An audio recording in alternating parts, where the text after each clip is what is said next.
शेतकऱ्यांचा आवाज दाबण्याचा प्रयत्न सरकारकडून होतो आहे आणि माननीय मुख्यमंत्र्यांना मला सांगायचं आहे की तुम्ही पोलिसांकरवी आमचा आवाज दाबण्याचा प्रयत्न करताय। त्यांना मला एकच सांगायचं आहे की आता मी उघडपणे इशारा देऊन आलो होतो, इथून पुढे वर्षा बंगल्यावर उघडपणे इशारा देऊन येणार नाही आणि अशा पद्धतीने आम्हाला अटक करून किंवा आम्हाला तुरुंगात टाकून किंवा आमच्यावर केसेस घालून आमचा आवाज दाबला जाणार नाही। आता मोजके लोक घेऊन मुंबईत आलो, आता इथून पुढे आता कसा येतो तुम्ही बघा।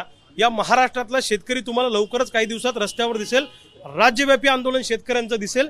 आज आम्ही मुंबईत आल्यावर तुम्ही आम्हाला अटक करता, आता तुम्ही आमच्या गावाकडे या महाराष्ट्रात फिरा मत मागायला, तुम्हाला शेतकऱ्याचा हिसका काय असतो हा शेतकरी आता दाखवून दे।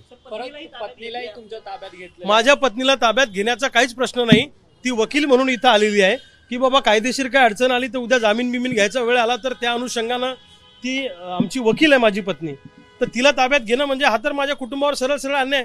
उद्या माझी मुलगी आली, माझा मुलगा आला छोटा, तर त्याला पण तुम्ही ताब्यात घेणार आहे का? म्हणजे सरकारचं धोरण शेतकऱ्यांना मारण्याचं आहे। आमच्यासारख्या चळवळीतल्या कार्यकर्त्यांचा आवाज दाबण्याचा प्रयत्न सरकारच्या मार्फत होतो आहे। मुख्यमंत्री महोदयांना मला विनंती करायची आहे की इंग्रजांचं राज्य इथं नाही आहे, ही लोकशाही हे त्यांनी लक्षात घेतलं पाहिजे।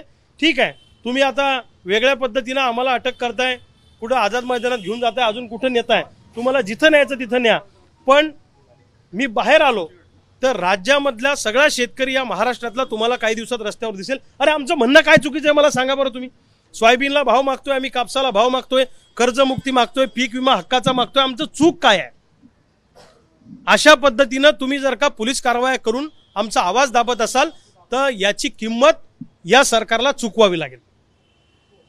पण आता यापुढची भूमिका काय असणार? पोलिसांनी ताब्यात नाही, आता हे कुठे घेऊन जातात हे मला माहित नाही। म्हणतात आझाद मैदान, यांचं काही नाही, हे सांगतात एका ठिकाणी, नेतात एका ठिकाणी, आम्हाला याचा अनुभव आहे। हे एक मिनिट, हे कुठे घेऊन जातात एकदा बघू आणि तिथे गेल्यावर काय भूमिका पोलीस घेते किंवा सरकार घेते त्याच्यानंतर सगळ्या माझ्या सहकाऱ्यांची चर्चा करून दिशा ठरवू, पण सरकारला हे महागात पडेल एवढं मात्र निश्चित।